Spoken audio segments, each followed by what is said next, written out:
Hi everyone, welcome to dreams institute. हमने एक series start की थी जिसमें हम इंग्लिश सेक्शन प्रीवियस पेपर्स का डिस्कस करेंगे। पंजाब में जितने भी प्रीवियस पेपर्स रहेंगे हमारे पास रिसेंटली 1 साल 2 साल के, उनका जो इंग्लिश सेक्शन है वो हम डिस्कस करेंगे। और आज हम ये डिस्कस करेंगे फ्रॉम फॉरेस्ट गार्ड पेपर जो 2022 में हुआ था। तो चलिए, ये वीडियो का पहला पार्ट रहेगा। हम दूसरे पार्ट में सारे क्वेश्चन डिस्कस करेंगे।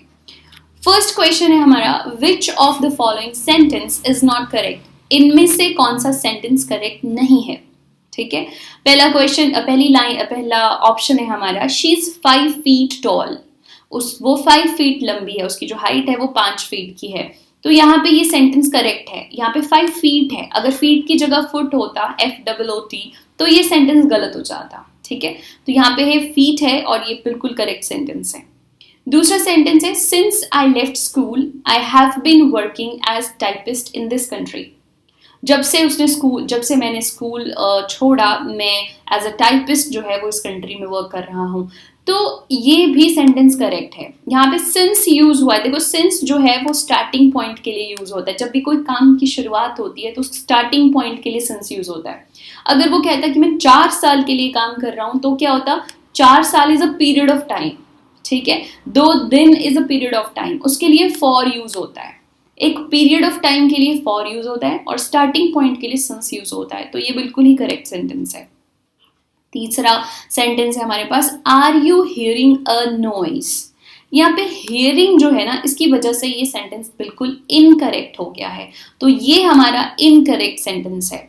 ठीक है, यहाँ पे हियरिंग कॉन्टिन्यूस में इस तरह से यूज नहीं होता। हियर को ING के साथ इस तरह से यूज नहीं किया जाता। हालांकि हियरिंग एक गलत शब्द नहीं है। हियरिंग यूज होता है जैसे hearing aid, hearing tool, hearing machine, इस तरह से यूज होता है, लेकिन एज एन वर्ब की तरह इस तरह से कॉन्टिन्यूस वर्ब यूज नहीं होती। ठीक है, सो आर यू हियरिंग नहीं होगा। यहाँ हो सकता था can you here a noise. ठीक है, can you here a noise, इस तरह से यूज किया जा सकता था, लेकिन ये सेंटेंस बिल्कुल गलत है। और चौथा हमारा सेंटेंस भी करेक्ट है, अ hammer is use for driving in nails. Hammer मतलब हथौड़ा और नेल्स मतलब कीले, तो हथौड़ा जो है वो कीले ठोकने के काम आता है। Yes, a hammer is use for driving in nails. Clear, तो ये तीनों सेंटेंस करेक्ट थे हमारे। She is 5 feet tall, since I left school I have been working as typist in this country, A hammer is used for driving in nails, और ये sentence हमारा गलत था। इसकी जगह हो सकता था Can you hear a noise? Done? अगला क्वेश्चन लेते हैं। अगला क्वेश्चन है, Choose the most appropriate meaning of reticule. Reticule का appropriate मतलब तो मैं पहले ही बता देती हूँ आपको। Reticule का मतलब होता है women's purse, औरत का पर्स, खासकर एक छोटा हैंडबैग जो होता है जिसमें ऊपर तनी होती है छोटी सी पकड़ने को, उसको बोलते हैं रेटिक्यूल। ठीक है, तो small handbag of a woman is called reticule. तो यहाँ से सीधा सीधा आंसर क्या आएगा हमारा, अ लेडीज पर्स। ठीक है, अ लेडीज पर्स। अ लेडीज पर्स क्या होता है आपका, रेटिक्यूल। अब यहाँ पे बॉयज पर्स को हम पर्स भी बोल देते हैं, वॉलेट भी बोलते हैं नॉर्मल सेंस में तो, लेकिन एक पर्टिकुलरली कहें जो लड़कों का एक पर्स होता है, बैग होता है जो उन्होंने साइड पे कंधे से लटकाया हुआ होता है, उसको हम सैचल कहते हैं। स्पेशल होता है ना जिसमें लैपटॉप वाला बैग होता है, कंधे से लटकाया होता है। वैसे तो कोई बहुत बड़ा डिफरेंस नहीं है, उसको वेमेन भी लेती हैं आजकल और मेन भी लेते हैं, लेकिन फिर भी क्योंकि ज्यादातर मेल्स उस तरह का बैग लेते हैं, उसको सैचल कहते हैं। ठीक है, SATCHEL। ठीक है, SATCHEL, satchel, right, SETCHEL, satchel, satchel. And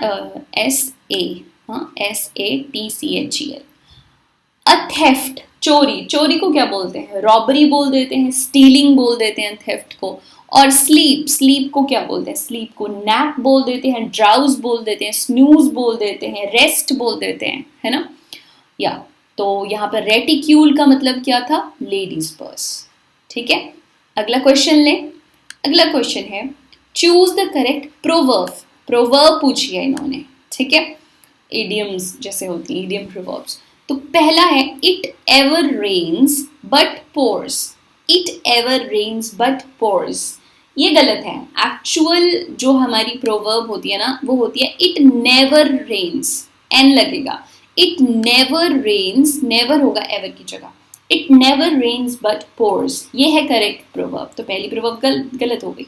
और देखिए इसका मतलब क्या होता है, it never rains but pours का मतलब होता है कि एक ही साथ में बहुत सारी खराब चीजें हो जाना, मतलब बारिश तो हुई नहीं पर मूसलाधार हुई, ठीक है। तो इन शॉर्ट इसका जो मतलब निकलता है वो है कि एक ही साथ में दो चार चीजें गड़बड़ हो जाना या बुरी हो जाना, है ना। जैसे मान लो the team not only lost the game but 3 of its best players were injured. ये हो सकता है कि जो टीम है वो हारी तो हारी पर उसके जो 3 बेस्ट प्लेयर थे वो भी इंजर्ड हो गए। ये क्या हो गया, एक ही साथ में एक तो हारी भी ऊपर से इंजर्ड भी हो गए, तो 2-3 चीजें इकट्ठी हो गई, है ना, खराब। तो इसको बोलते हैं it never rains but pours, ठीक। ओके, अगला है it takes 3 to make a quail। ये भी गलत है क्योंकि 3 नहीं होता, इट्स 2 होता है। It takes 2 to make a quail। असली जो प्रवर्ब है, मुहावरा है, वो है it takes 2 to make a quail, ठीक है। मतलब इसका मतलब होता है कि किसी भी आर्ग्यूमेंट के लिए या किसी झगड़े के लिए हम सिर्फ एक तरफ को जिम्मेदार नहीं ठहरा सकते, दोनों तरफ से बातें हुई तभी आर्ग्यूमेंट हुआ। तो इसको बोलते हैं it takes 2 to make a quail, ना कि 3। तो ये भी गलत हो गई प्रोवर्ब, ठीक है। असली क्या, करेक्ट क्या है, it takes 2 to make a quail। आगे है kill not the goose that lays the golden eggs. ये करेक्ट है, दिस इज परफेक्ट, ठीक है, ये करेक्ट है। इसका मतलब होता है कि ऐसे किसी पर्सन को हार्म नहीं पहुंचाना चाहिए या ऐसी किसी चीज को खराब या डिस्ट्रॉय नहीं करना चाहिए जो आपको प्रॉफिट या बेनिफिट दे रही हो, है ना। सोने की मुर्गी, वही अंडे देने वाली सोने की मुर्गी, जो मुर्गी सोने का अंडा देती थी उसी को मार दिया, मतलब मुर्गी ही मार दी, अब कहाँ से प्रॉफिट होगा, राइट। तो ये वही है, it kill not the goose that lays the golden egg, मतलब उस पर्सन को या उस चीज को खत्म या हार्म नहीं करना जो कि आपको बेनिफिट या प्रॉफिट दे रहा हो। तो दिस इज करेक्ट। लास्ट है किलिंग 3 birds with 2 stones। ये भी गलत है। असली प्रोवर्ब क्या है, किलिंग 2 birds with 1 stone, ठीक है। किलिंग 2 birds with 1 stone मतलब एक ही एक्शन से 2 काम कर देना, एक ही एक्शन से 2 काम कर देने को बोलते हैं किलिंग 2 birds with 1 stone, ठीक है। तो ये थी हमारी प्रोवर्ब्स। करेक्ट प्रोवर्ब्स मैंने आपको बता दिया एंड राइट आंसर हमारा ये है, ये बिल्कुल करेक्ट है। यहाँ पे क्या होना था, it never rains but pours, it takes 2 to make a quail, killing 2 birds with 1 stone, और ये करेक्ट है, kill not the goose that lays the golden eggs. Next question लेते हैं, change the following into passive voice. Active passive के ऊपर आपको question आया है, ठीक है।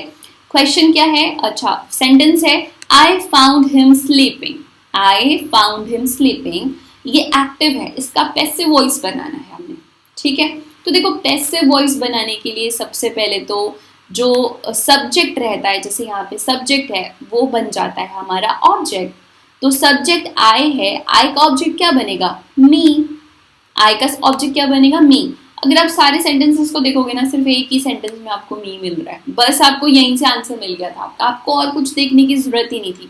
आई आपका सब्जेक्ट था, सब्जेक्ट पैसिव वॉइस में जाके ऑब्जेक्ट बन जाता है, और आई सब्जेक्ट हो तो उसका ऑब्जेक्ट बनेगा मी, और मी सिर्फ एक सेंटेंस में था और कुछ भी नहीं देखना होता, तो यहीं से आपका आंसर आ गया था। फिर भी हम आगे इसको डिस्कस करते हैं। I found, found is a second form, मतलब पास्ट टेंस की बात हो रही है। अगर पास्ट टेंस की बात हो रही है तो फिर इसमें वॉज लगेगा, ठीक है। तो देखिए यहाँ पर भी वॉज लगा है, हिम यहाँ पर ऑब्जेक्ट था ना, इस सेंटेंस में ऑब्जेक्ट था। अब ऑब्जेक्ट का पैसिव वॉइस में सब्जेक्ट बन जाता है। होता क्या है ना, एक्टिव वॉइस में जो सब्जेक्ट होता है वो पैसिव वॉइस में ऑब्जेक्ट बन जाता है, और एक्टिव वॉइस में जो ऑब्जेक्ट होता है वो पैसिव में जाके सब्जेक्ट बन जाता है। यहाँ पे सब्जेक्ट था हमारा आई, जो कि ऑब्जेक्ट बन गया मी, ठीक है। और यहाँ पे ऑब्जेक्ट है हमारा हिम, तो ये सब्जेक्ट बन जाएगा, हिम का सब्जेक्ट क्या बनेगा, ही। क्या बनेगा, ही, राइट। तो देखिए हो गया, हमें मिल गया यहाँ से ही, और सेकंड फॉर्म थी तो वॉज लगेगा, he was found sleeping by me, ठीक है। He was found sleeping by me. Clear हो गया, तो this is the correct sentence. Clear, चलिए next is to meet one's Waterloo means to meet one's Waterloo, इसका क्या मतलब होता है? वाटरलू देखो एक जगह है, वाटरलू एक जगह है, लेकिन ये एक ऐसी फेमस जगह है ना, इसकी स्टोरी बता देती हूँ कि 18 जून 1815 को 18 जून, ठीक है, 1815 को यहाँ पे एक बहुत बड़ी हस्ती हारी थी बैटल में, वो था नेपोलियन। नेपोलियन तो आपने सुना ही होगा। तो नेपोलियन जो था ना वो एक फ्रेंच था, और फ्रेंच आर्मी जो है under the leadership of Napoleon यहाँ पे हारी थी, ठीक है, ड्यूक ऑफ वेलिंगटन से वो 1815 में हारी थी। तो मैं आपको बता दूं कि नेपोलियन ने आज तक अपनी ज़िंदगी में, तब तक अपनी ज़िंदगी में कोई बैटल हारी नहीं थी, और वो पहली बैटल हारा था वाटरलू की, ठीक है। तो ये बन गई वीकनेस किसी का, वाटरलू। नेपोलियन पहली बार हारा, बहुत बड़ा राजा था, और उसका जो ड्रीम था पूरे यूरोप के ऊपर अपना शासन करना वो खत्म हो गया। तो इसको माना जाता है, वाटरलू का मतलब हो गया वीकनेस, ठीक है। किसी का वाटरलू मतलब किसी की वीकनेस या किसी को हराना। जब कोई वीक है तो उसको हराया जा सकता है, क्योंकि नेपोलियन यहाँ हारा था। तो वाटरलू मतलब किसी को हराना या किसी की वीकनेस, ठीक है।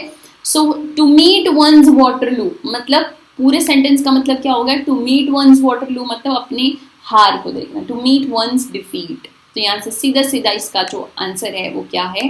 टू मीट वंस डिफीट, क्योंकि यहाँ पे नेपोलियन हारा था। देखिए यहाँ पे इन्होंने दिया टू मीट नेपोलियन, ये नहीं होगा। टू गेट इनटू वाटर, नहीं भाई, वाटरलू का मतलब वाटर नहीं होता, ठीक है, वाटरलू जगह का नाम है। To get one's victory, victory भी नहीं होगा। यहाँ पे नेपोलियन हारा था वेलिंगटन से, वेलिंगटन के ड्यूक से, ठीक है। तो इसको इसमें आंसर क्या होगा correct? To meet one's defeat. Clear? तो दीज वर फ्यू क्वेश्चंस। आप दोबारा से इनको रिवाइज कर सकते हो, वीडियो को पॉज कर लो या वीडियो को रिवाइंड कर लो और दोबारा से इसको कर लो। हमने फॉरेस्ट गार्ड के पेपर से कुछ क्वेश्चंस लिए हैं। This is the first part of the video. थोड़े थोड़े करके हम आपको सारी चीज़ें देते रहेंगे। अभी इस पेपर के सारे क्वेश्चंस नहीं हुए हैं। I will come with the next part of the video. Thank you so much. Stay tuned with us.